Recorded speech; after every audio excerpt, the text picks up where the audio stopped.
All right, y'all, it's getting dark, and I'm going to try to get straight to the point. But let me say this before we dive in.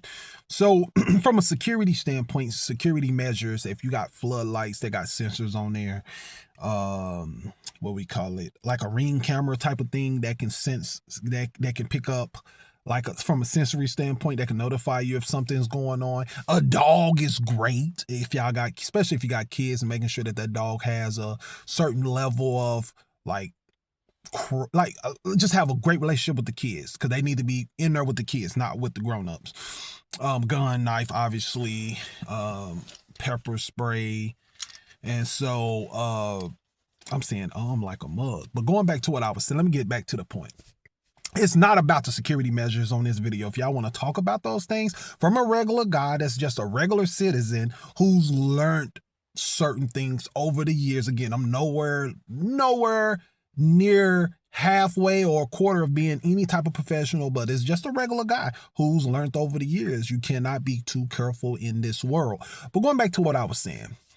So when it comes to y'all men, us men, don't be a hero. Don't try to be a hero. If there's a home invasion, do not pursue the people that's in that house. This is the conversation I had with the police. He was like, if somebody's trying to break into your home, the worst thing you can do is pursue them, because usually it's going to be multiple and they probably going to have something on them. So the worst thing you can do is try to pursue them. Let's say it's your house, you and your girl, somebody tries to break into your home, or somebody has broken in your home. Trust your gut, obviously. Be overly sensitive and paranoid about it. But let's say, meaning that if you feel like it probably is. Somebody break into your home. The worst thing you can do is say, hey, babe, I'll be back. Let me go see who in this house. Let me go protect you. Why? Because the thing, what's going to happen is, they're going to mess both, probably multiple guys, or if it's one, he's definitely going to have a weapon. They're going to mess you up, and they're going to get to your chick anyway. When you could have just said, hey, babe, give her the phone, call 911. You're like being calm about it. You're not yelling, babe, call 911. And then for you as a man, you're strong enough. You should be strong enough where you can kind of move stuff towards the door. Barricade the door, barricade the window if the window is not on the upper floor, but barricade any area that they can possibly just bust through. And then hopefully in your room, you already got some form of weapon. Hopefully you got pepper spray. Hopefully you got a bat. Make sure the bat is short. You don't want a bat that's going to be longer, because it's not going to help you if you are in a space that's a little bit more closed in. So you definitely want something. I don't know if they say it's about something like 19 inches or 29. It's one of the two. I believe. Anyways, it could be 19. But getting back to the point, don't try to be a hero. You do no good for anyone when you try to do that. That's like Robert loves that. Oh yeah, bring your dumb ass out here. Let your ego go on display. Let me mess you up so I can finish what I was trying to do in the first place. So barricade those doors. You done already had your girl to call 911. Hopefully y'all got pepper spray. Hopefully y'all got some form of weapon. Maybe a gun. The gun is the first option if y'all can get to it.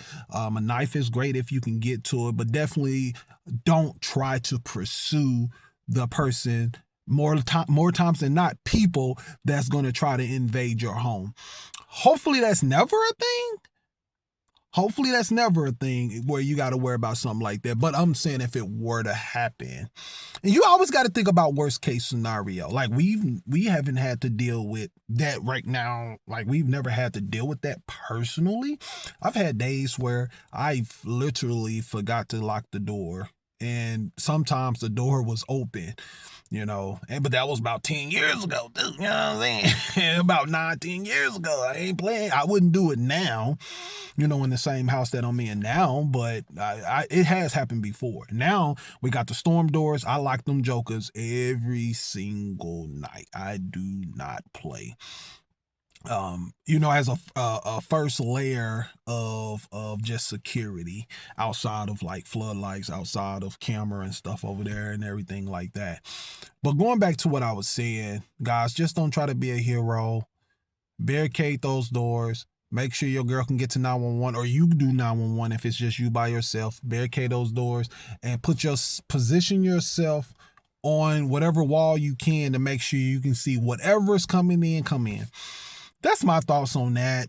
Y'all give me y'all thoughts. If you got some helpful tips and advice on stuff like that, y'all let me know in the comments. And of course, if y'all want to talk about like security measures when it comes to floodlights, cameras, knife, gun, dog, and all that, we could talk about that too. I just specifically wanted to dive into talking about don't be a hero. You got to be a little bit more smarter on your approach, because if not, you're out of there, and then you definitely no good to your wife or your family.